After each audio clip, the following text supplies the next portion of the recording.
Je suivrai mon Seigneur et mon Maître, sans jamais m'éloigner de ses pas, sans que rien ici-bas ne m'arrête, et sans rien que le chant de sa voix. Tous ensemble.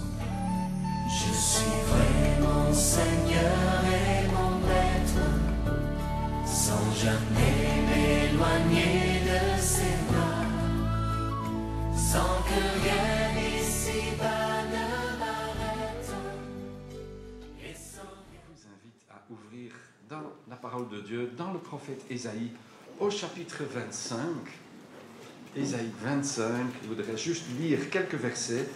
25 à partir du verset 6. Et nous voulons toucher à une question tout à fait particulière, et notamment particulière au prophète Ésaïe, pas uniquement, mais chez lui, cela est présent dans une mesure inconnue ailleurs. D'abord, lisons.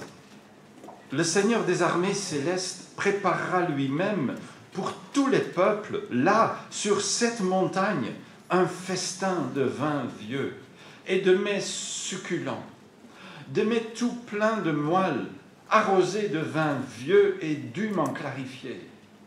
Et il déchirera là, sur cette montagne, le voile de tristesse qui couvre tous les peuples, la couverture recouvrant toutes les nations. Il fera disparaître la mort à tout jamais. Et de tous les visages, le Seigneur, l'Éternel, effacera les larmes. Et sur toute la terre, il fera disparaître l'opprobre pesant sur son peuple. L'Éternel a parlé. Et l'on dira en ce jour-là, voyez, c'est notre Dieu, en qui nous espérions. Il nous a délivrés. Oui, c'est en l'Éternel que nous avons placé notre espérance.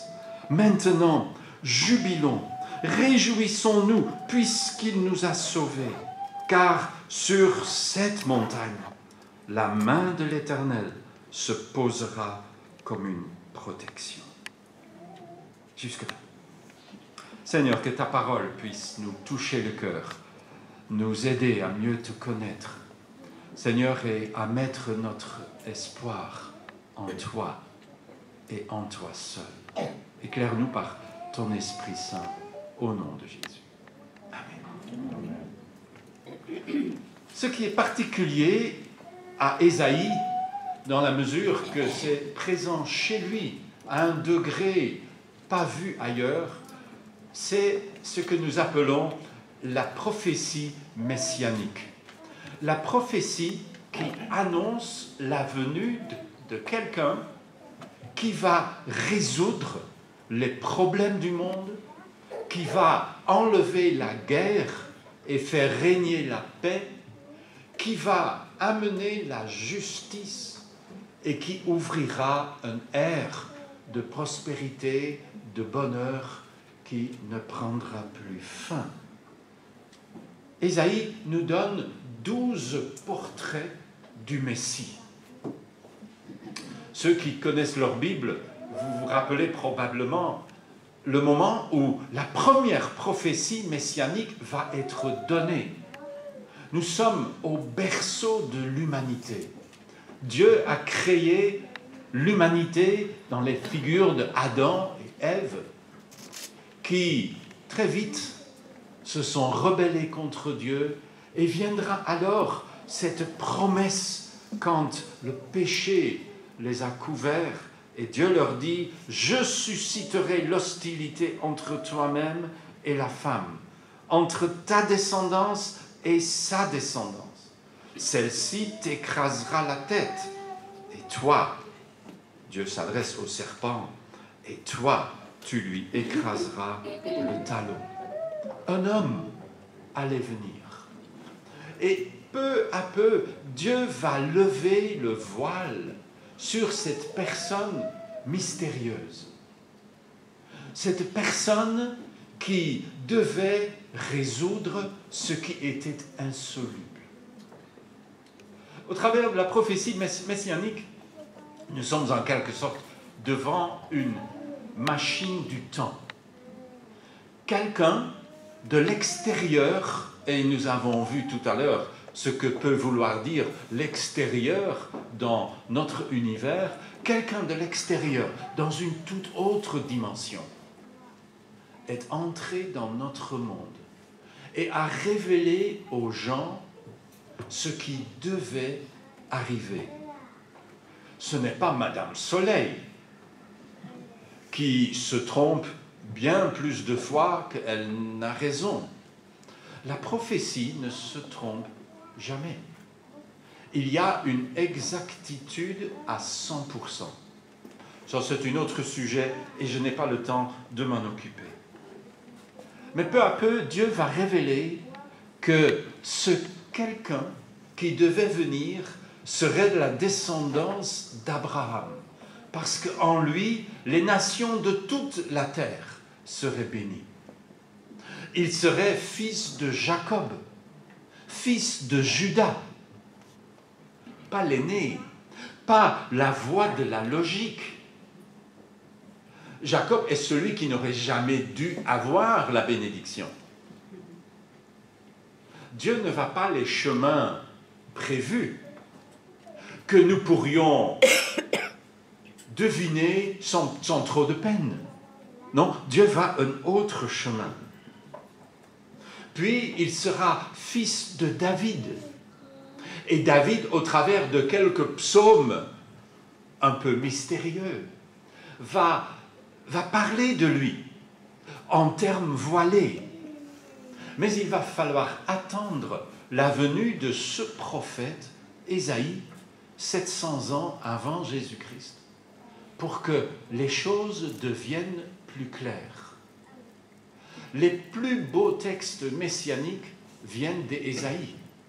Nous les lisons chaque année dans la période qui précède et accompagne Noël, bien sûr. Mais cela dépasse de loin la seule réalité de Noël. Et nous voulons nous plonger dans ce prophète à qui Dieu a confié le secret de qui serait le Messie. 12 portraits.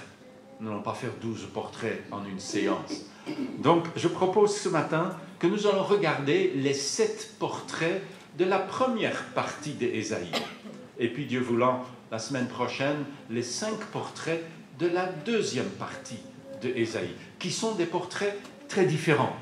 Et nous verrons cela un peu mieux la semaine prochaine. Les 7 portraits d'Ésaïe 1 à 39 commencent là où nous avions commencé il y a 15 jours, en Ésaïe 4, quand il est question du germe de l'Éternel. À cela, nous avions lié, et je vais le lier encore aujourd'hui, le texte Ésaïe 11, où nous est brossé le Messie comme le rameau de Isaïe, le père du roi David. Nous avions dit à ce moment-là que le Messie a en quelque sorte ainsi l'ADN de Dieu et des hommes, l'ADN de Dieu et de David. Il est cet homme mystérieux qui serait fils de David et qui pourtant est le Seigneur de David, comme David le dit lui-même. Nous avions vu dans le début des prophéties d'Isaïe que cela était lié à la grande prophétie par laquelle commence le prophète au chapitre 2, quand il dit qu'à la fin des temps, la montagne de l'Éternel serait la plus haute des montagnes, que les nations y afflueraient et que Dieu serait l'arbitre des nations, l'arbitre des peuples.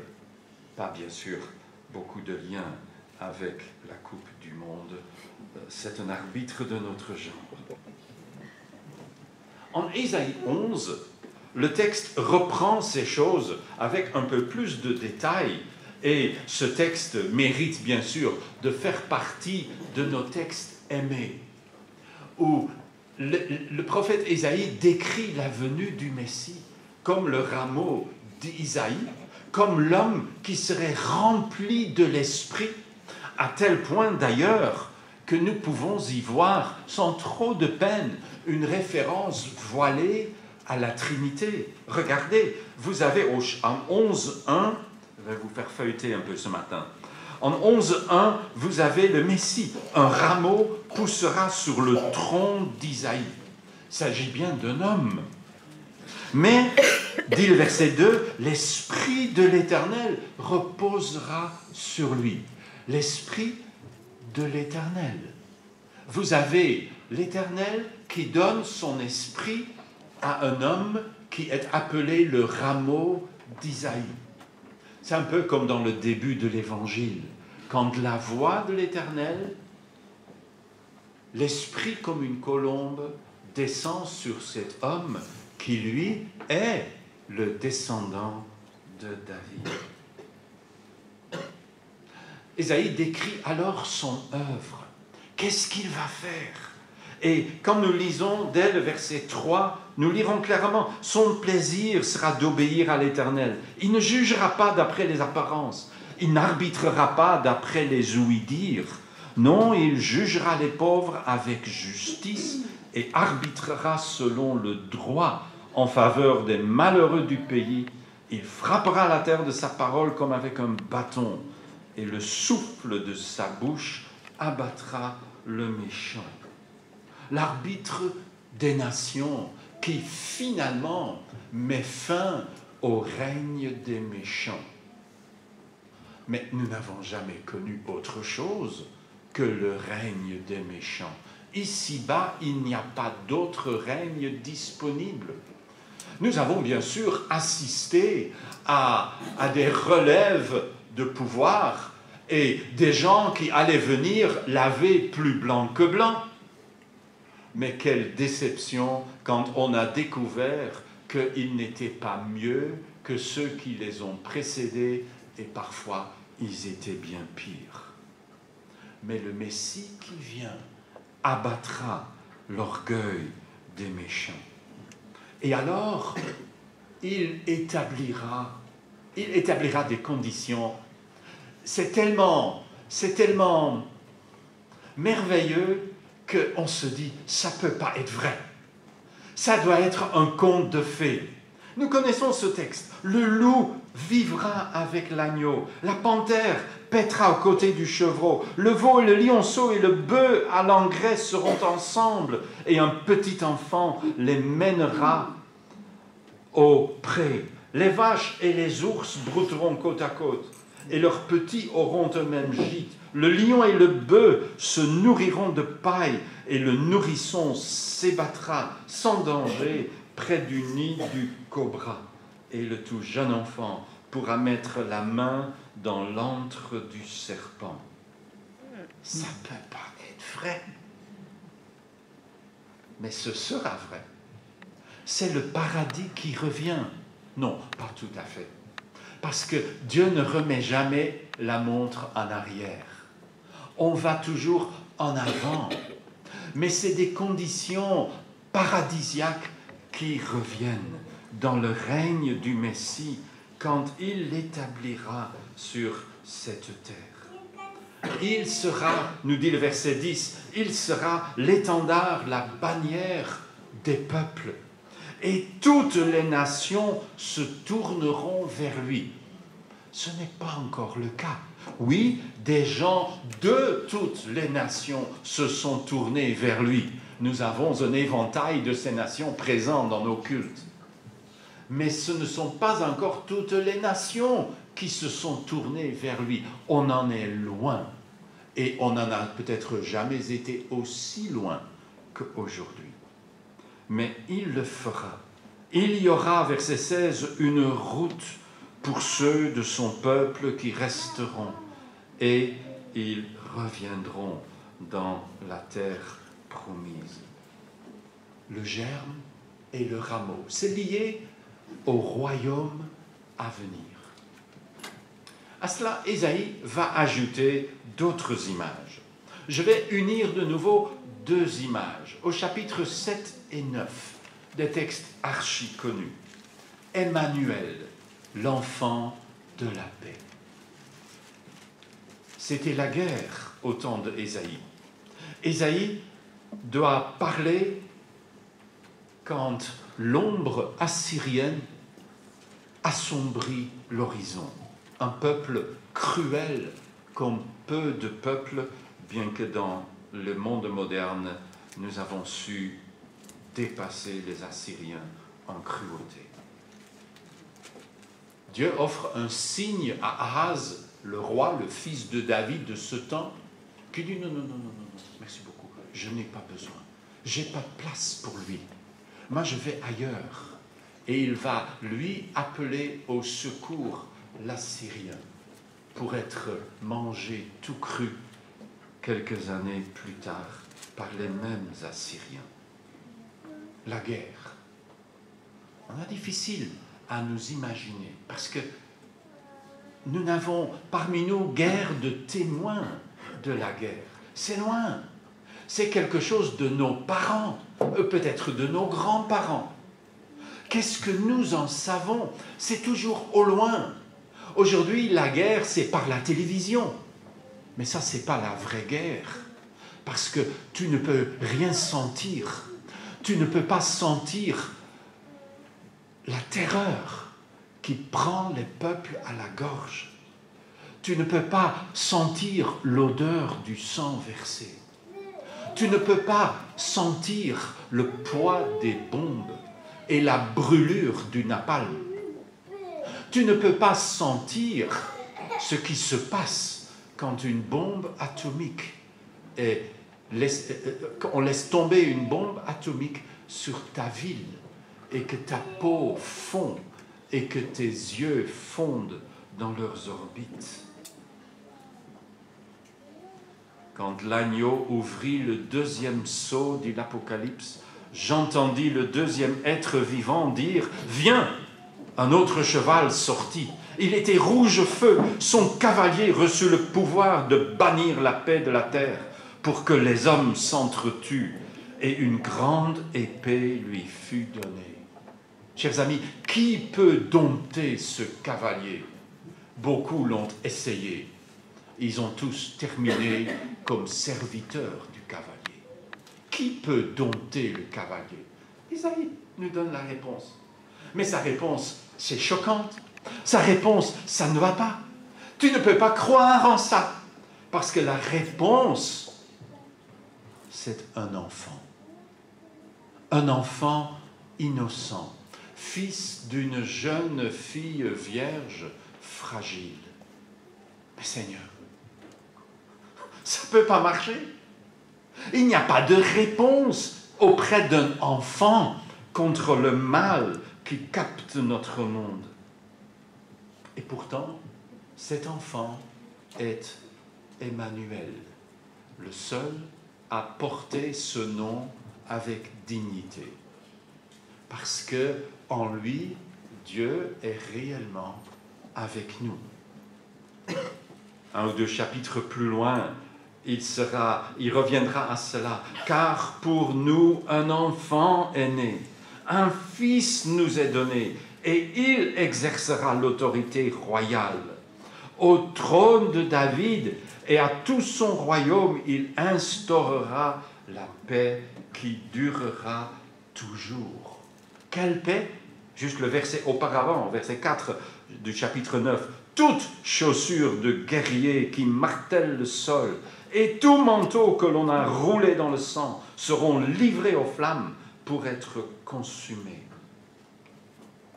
Pas signe du moindre accomplissement de cela. Il y a des gens qui se sont dit, oui, mais il faut comprendre cela de façon spirituelle. Mais je n'ai encore jamais lu une bonne explication à quoi on pourrait comparer toute chaussure de guerre. Non, cela n'est pas encore arrivé, mais ça va arriver. Parce que le Messie qui amènera cela, lui, est déjà venu. Et il est venu comme un enfant. Quel choc! La faiblesse contre la force, l'innocence contre la méchanceté, l'humilité contre la brutalité. Comment on aurait pu imaginer que cela fût ainsi? Une telle prophétie ne peut pas sortir du cerveau d'un fou, et encore moins d'un sage. Il est venu d'ailleurs. Et je ne pense pas que Ésaïe lui-même a compris de quoi il s'agissait. Le secours ne viendra pas de mains humaines, dans nos contrées mourantes et froides et vaines. Ce ne sera pas la bravoure des hommes qui fera poindre la lumière qui seule peut chasser nos ténèbres. Un ange se tient dans notre sombre monde pour nous montrer la route vers un berceau. Pour tous, sa main indique l'endroit où Christ est né, la ville d'amour, de la lumière, la cité. Cette cité brille d'une flamme claire. Là, dans la crèche, l'enfant répand la lumière. L'enfant qui seul apporte la rédemption. L'enfant qui de la mort ôte son terrible aiguillon. L'enfant qui seul notre faim apaise. L'enfant qui seul sait rallumer nos braises. L'enfant qui seul nous guérira. Ô homme, debout, lui seul nous mènera. Ainsi écrivait Fritz Kleiner, un Allemand qui a connu les deux guerres terrifiantes du siècle passé et qui arrive à la conclusion qu'il n'y a pas de réponse ailleurs. Alors oui, debout, cet enfant, et cet enfant seul, nous mènera. Il est la réponse de Dieu, le prince de la paix.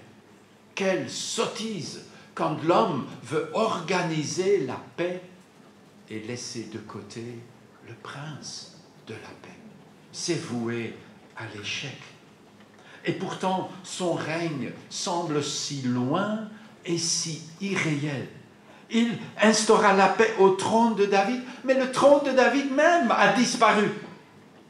Comment est-ce que cela peut se passer? Comment cela peut-il s'accomplir? Mais Dieu a des chemins qui dépassent les nôtres, et cela s'accomplira. Et nous attendons. Plus que cela, l'apôtre Pierre dit, non seulement nous attendons, nous hâtons le jour où ce règne viendra et où ce Christ établira son règne. Dans cette attente, dit-il, faites tous vos efforts pour que Dieu vous trouve pur et irréprochable à ses yeux dans la paix qu'il donne. Ce qui nous amène à l'image dont nous avons lu le texte au chapitre 25. Le Messie vainqueur de la mort. Là, nous touchons bien sûr au plus profond, et c'est là où Ésaïe va revenir dans la deuxième partie de sa prophétie. Le vainqueur de la mort. Nous sommes toujours dans la même géographie. Ça avait commencé au chapitre 2 avec la montagne de l'Éternel qui deviendra la plus haute montagne. Nous avions dit à l'époque, il ne s'agit pas de géographie, il ne s'agit pas d'un changement de la topographie de la Terre Sainte. La Bible ne veut pas dire que le mont Sion va devenir plus haut que l'Everest. Elle serait inaccessible. Non, il ne s'agit pas de cela.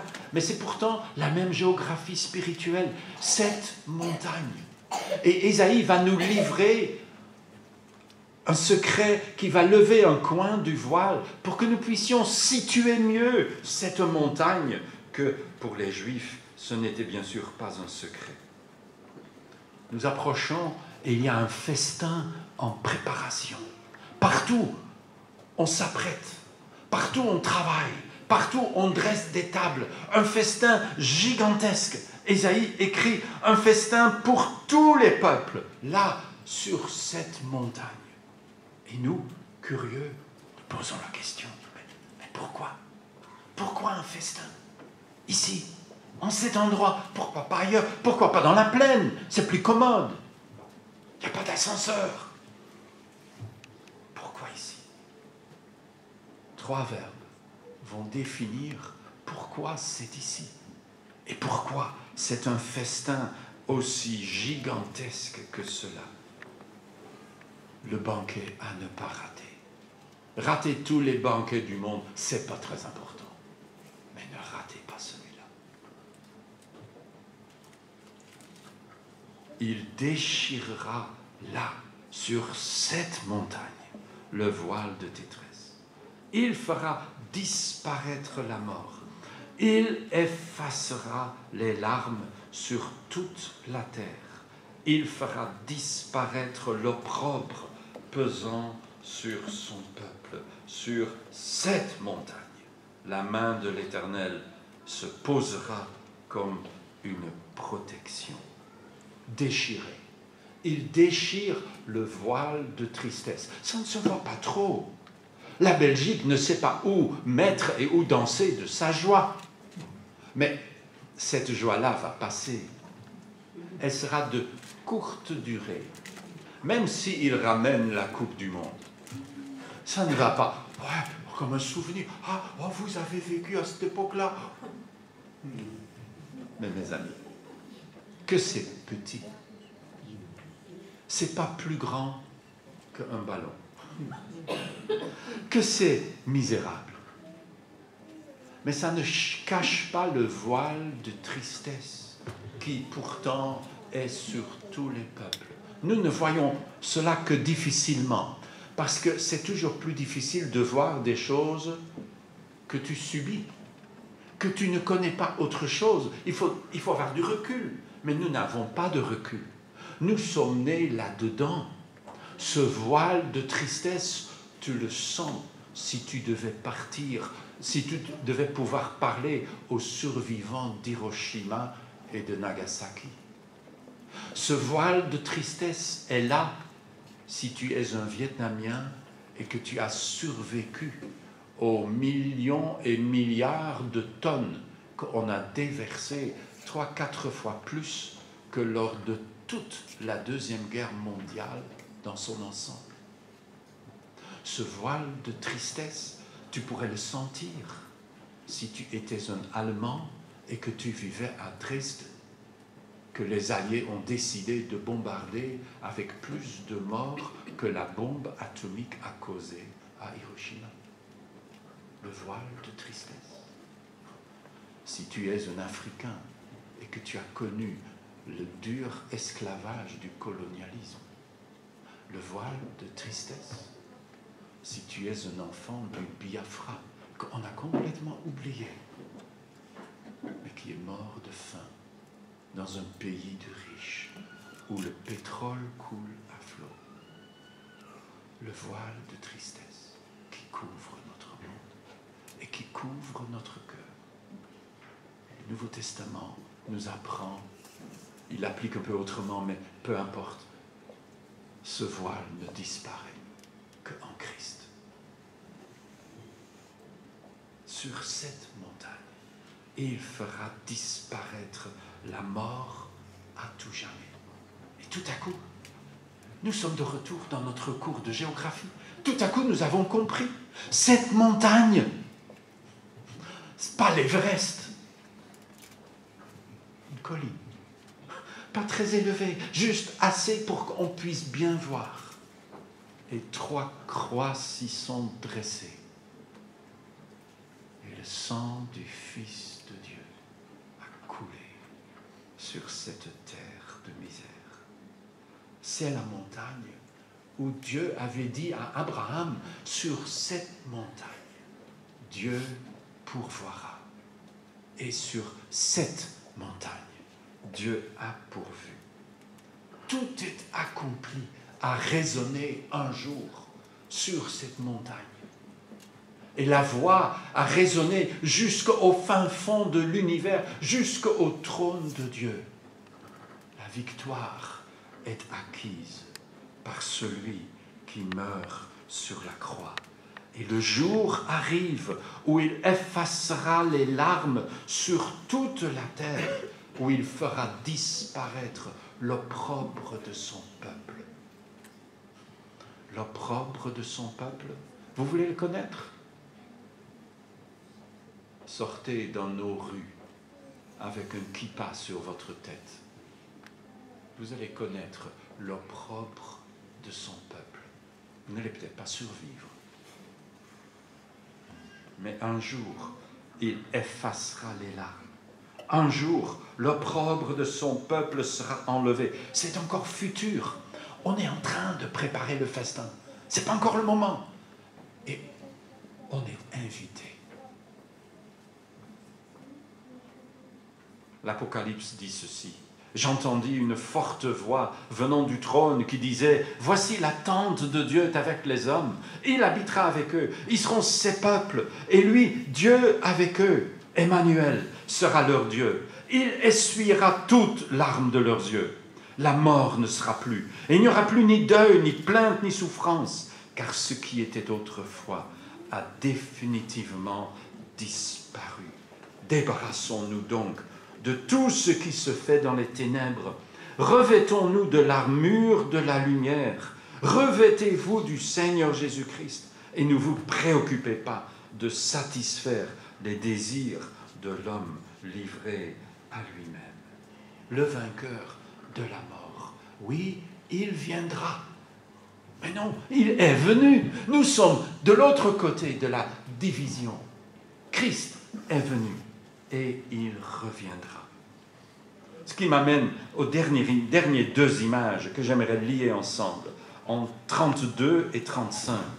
Tout d'abord, au chapitre 32, le début. « Voici qu'un roi exercera son règne avec justice. Ses ministres gouverneront selon le droit. » C'est vague. Même en hébreu, c'est vague.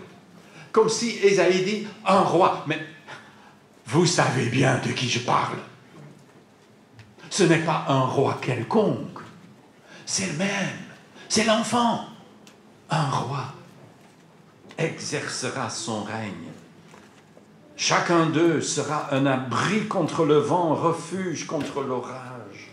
Alors, les yeux de ceux qui devraient voir ne seront plus aveugles, et les oreilles des auditeurs se feront attentives. Au chapitre 35, tout cela revient avec encore plus de détails. Quand le Messie n'est pas seulement le roi de la justice qui doit venir, mais qu'il est aussi le Dieu de la rétribution. Et là, c'est un peu inquiétant. Au chapitre 35 et au verset 3, il nous est dit « Fortifiez les mains défaillantes, affermissez les genoux chancelants.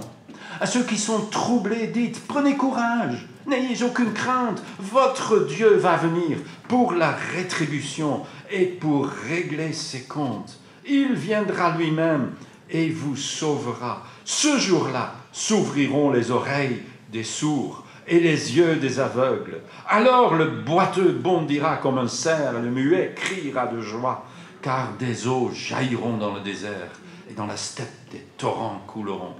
La terre desséchée se changera en lac et la terre altérée en source jaillissante.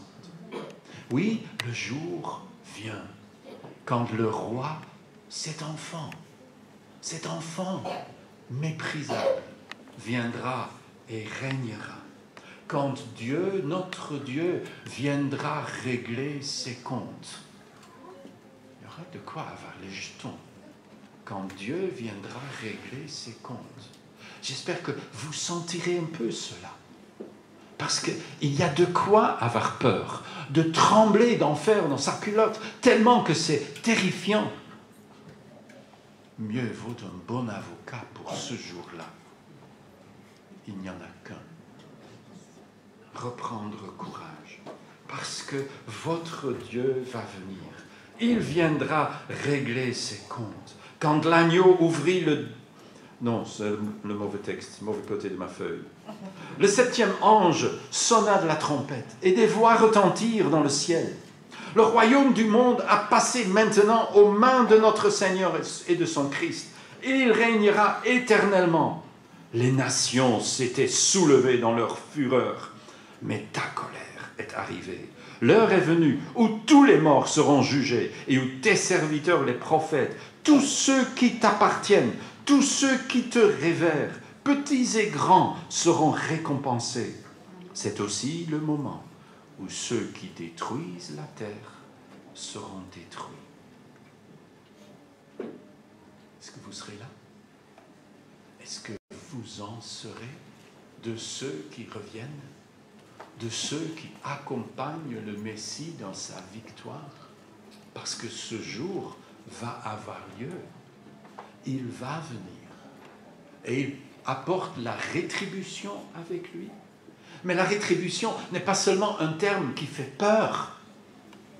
La rétribution, c'est aussi la récompense. Vous savez, quand tu as gagné aux Jeux Olympiques ou au championnat du monde de foot et que tu es invité pour recevoir la coupe, tu ne montes pas rempli de peur, mais rempli d'anticipation. Le grand moment, quand nous recevrons nos couronnes et quand Christ sera tout et en tout. Est-ce que vous y serez? Ce même chapitre 35, au verset 8 et suivant, nous montre qu'il y aura une route, que l'on appellera la route sainte. Aucun impur n'y passera, car elle est réservée au seul peuple de Dieu qui la suivra. Les insensés ne viendront pas s'y égarer. Il n'y aura pas de lion, pas de bête féroce. Le peuple sauvé marchera sur cette voie. Ceux que l'Éternel aura libérés reviendront. Ils iront à Sion avec des cris de joie et un bonheur éternel couronnera leur tête. Ils auront en partage la joie et l'allégresse, tristesse et plainte s'enfuiront. Est-ce que vous marcherez sur cette route? Laissez-moi vous dévoiler le secret. Si vous ne marchez pas sur cette route aujourd'hui, arrêtez toute prétention de penser qu'un jour vous y marcherez. C'est aujourd'hui que ça se décide. Aucun impur n'y marchera. Alors, mieux vaut trouver une source où vous pouvez être lavé.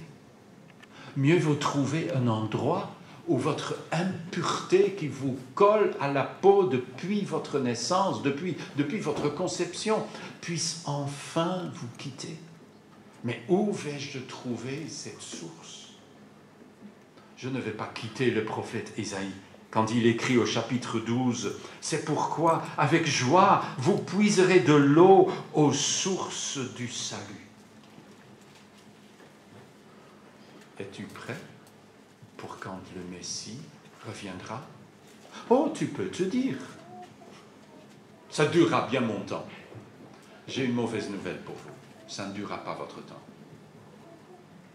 Oui, mais je serai mort. Tu ressusciteras. Et ce sera pire. Non, ça ne durera pas notre temps. Ce sera de notre temps. C'est la plus glorieuse des perspectives et la plus terrifiante des appréhensions. Est-ce que vous serez là? Est-ce que vous marcherez sur cette route? Est-ce que vous y marchez aujourd'hui? Est-ce que nous avons été lavés dans le sang de l'agneau pour être purs et de marcher sur cette route où seuls les saints ont droit d'avancer? Ça, c'est bien sûr la question qui nous reste en étudiant les prophéties messianiques. Ce n'est pas seulement un exercice d'histoire ou un exercice de futurisme. C'est autrement plus personnel que cela. Ça me concerne. C'est de mon avenir qu'il est question. Et je sais une chose, pour rien au monde. Rien au monde, ça représente beaucoup de choses. Énormément de choses. Mais pour rien au monde, je voudrais rater cela. J'espère, vous non plus. Alors, si vous dites, je ne suis pas encore là, écoutez bien le chant que nous allons chanter ensemble et utilisez-le comme une prière et venez à cette source pure et vous serez lavés à tout jamais. Prions. Seigneur notre Dieu, nous te rendons grâce pour ta parole. quelle merveille, Seigneur. Quelle merveille que de passer du temps à étudier, à méditer. Seigneur, et de savoir que tout cela, un jour, deviendra glorieuse réalité. Seigneur, beaucoup a déjà été accompli. Nous sommes témoins que le Christ est venu, que la mort a été vaincue. Seigneur, et bientôt viendra le jour où la mort disparaîtra à tout jamais, jetée dans le lac de feu. Seigneur, merci pour la vie éternelle que tu donnes à quiconque vient aujourd'hui à Christ. Seigneur, que nous puissions mettre nos pieds sur cette voie sainte que tu traces et qui nous conduira jusqu'à Sion, à la montagne de ta demeure. Oui, Seigneur, tu reviendras et nous t'en bénissons. Au nom de Jésus. Amen. Tel que je suis, sans rien à moi, sinon ton sang versé pour moi et ta voix qui m'appelle à toi, agneau de Dieu. Je viens. Nous nous lever, simplement chanter cela.